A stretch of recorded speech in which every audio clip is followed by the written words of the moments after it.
మరణతండి బాగున్నారా? మహాపరిశుద్ధుడు ప్రభువారు తన మహిమ కలిగిన కృపచేత నిరంతరము మనల్ని ఆశీర్వదిస్తూ తన ఆశీర్వాద బలంతో నడిపించి ఫలింపచేయునుగాక. ఆమేన్. ప్రియ స్నేహితులారా, దేవుని వాక్యాన్ని మనం ధ్యానం చేస్తున్నాం. వాక్యం లేకుండా సృష్టి లేదు. ఎందుకంటే ఆది కాండములు దేవుడు తన నోటి మాట చేత యావత్తు సృష్టిని చేశాడు. దేవుని నోటి మాటే వాక్యం. ప్రియులారా, మానవులమైన మనల్ని మాత్రం ఆయన చేతులతో చేశారు ఎంతో ప్రేమతో. ప్రియ స్నేహితులారా, ఈరోజు మనము కీర్తన గ్రంథంలో నుంచి 3వ అధ్యాయం 8వ వచనాన్ని చూద్దాము. రక్షణ యెహోవాది,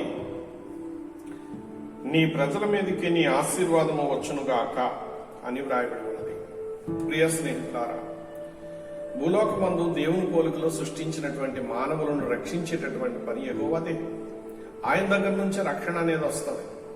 అంటే ఒక మనిషి రక్షించబడాలి, నాశనం నుండి రక్షించబడాలన్నా, కష్టాల నుంచి రక్షించబడాలన్నా, వ్యాధి నుంచి రక్షించబడాలన్నా, దురాత్మ శక్తుల నుంచి రక్షించబడాలన్నా, అవమానాల నుంచి రక్షించబడాలన్నా, గండాల నుంచి రక్షించబడాలన్నా, వేదన బాధల నుంచి రక్షించబడాలన్నా యెహోవా వల్లనే రక్షణ బయలుదేరి వస్తుంది. ప్రియులారా, యెహోవా అనగా ఎవరు అంటే మనల్ని సృష్టించిన సృష్టికర్త, అంటే భూమి ఆకాశాలు సృష్టించినటువంటి సృష్టికర్త యెహోవా.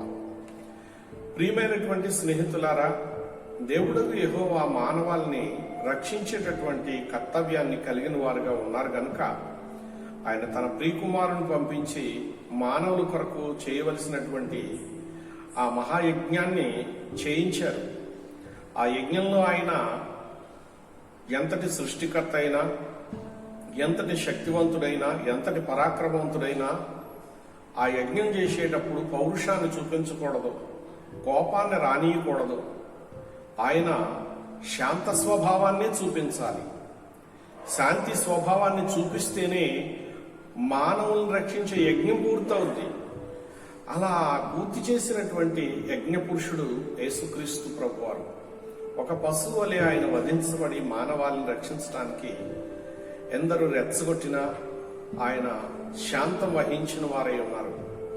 3వ దినాన మరలా మృత్యుంజయుడై తిరిగి లేచారు. ప్రియమైన స్నేహితులారా, అట్టి శాంతి స్వభావి అయినటువంటి ప్రభు మన కొరకు ప్రాణం పెట్టి రక్షణ అనేటటువంటి మహాసంకల్పాన్ని పూర్తి చేశారు గనక ఆయన విశ్వాసం ఉంచు వారికి ఏ శిక్షా విధి లేదు, అందరికీ రక్షణే.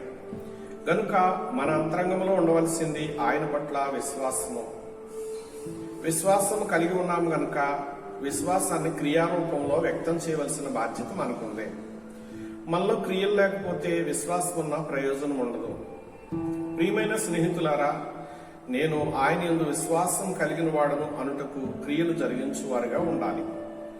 స్నేహితులారా, దేవుని వాక్యములో చెప్పబడినటువంటి మాటల ప్రకారముగా ఆయన ఆశీర్వదించువాడు. అంటే మానవులను భూమి మీద అభివృద్ధి పరచడానికై ఆయన ఎంతో కృప చూపించినటువంటి వారు. యెహోవా హస్తము రక్షింపనేరకున్నట్లు కురచకాలేదు అని మరి ఒక చోట వ్రాయబడి ఉన్నది. ప్రియమైన స్నేహితులారా, ఆయన రక్షించువాడు. ఎక్కడికైనా వస్తారు నిన్ను రక్షించడానికి. ఎంత దూరమైనా వస్తారు. అదమ పాతాళంలో నీవు ఉన్నా అక్కడికైనా వచ్చి ఆయన రక్షించగలరు. ఆయన శక్తివంతుడు, ప్రేమస్వరూపి. ఎవరి సహాయం ఆయనకు అవసరం లేదు. ఆయన తనంతటి తానుగా వచ్చి నిన్ను రక్షించగలడు. మహిమాస్వరూపి, మహాప్రభావం కలిగినటువంటి వారు. ప్రియమైనటువంటి స్నేహితులారా, అయితే ఆయన ఈ భూలోకంలో మరి ఉన్నటువంటి దేవుని పోలికలో ఉన్న సర్వమానవం రక్షించు కర్తవ్యాన్ని కలిగిన వారే రక్షిస్తూ ఉన్నారు. ప్రియులారా, ఈ రక్షణ మన కొరకే దేవుడు అనుగ్రహించారు. అయితే ఇక్కడ నీ ప్రజలందరి మీదకి నీ ఆశీర్వాదం వచ్చునుగాక అన్నారు. ఇక్కడ అంటే దేవుని పోలికలో ఉన్న దేవుని ప్రజలందరి మీదకి దేవుని ఆశీర్వాదాలు వచ్చునుగాక. ఆమేన్. ప్రియ స్నేహితులారా, రావాలి. ఆశీర్వాదం లేనివాడు దేవుని రాజ్యంలో దేవుని సింహాసనం దగ్గర నిలవలేరు. గనుక మనము దేవుని ఆశీర్వాదం భూమి మీద సంపాదించుకునే వారముగా ఉండాలి. ఆశీర్వాదం సంపాదించుకోవాలంటే ఏం చేయాలి? ప్రియమైన స్నేహితులారా, మత్తయి సువార్తలో ప్రభు ఒక మాట సెలవిస్తూ ఉన్నారు. మరి ఏమంటా ఉన్నారు అంటే, అక్కడ ప్రభు యొక్క మహాకృపను బట్టి మనిషి కుమారుడు తన మహిమ కలిగినటువంటి సింహాసనంలో కూర్చుని వేవేల దేవదూతలతో ఆయన వచ్చినప్పుడు గొర్రెలను మేకలను గొల్లవాడు వేరు చేసినట్లు భూమి మీద పుట్టినటువంటి సర్వ మానవులను కూడా ఆయన తన సింహాసనం దగ్గరికి దూతలైన వారు పోగు చేస్తారు.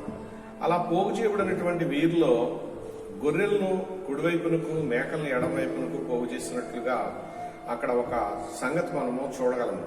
ప్రియ స్నేహితులారా, గొర్రెలు అనగా విశ్వాసులకు గుర్తు, మేక అనగా విశ్వాసకు గుర్తు.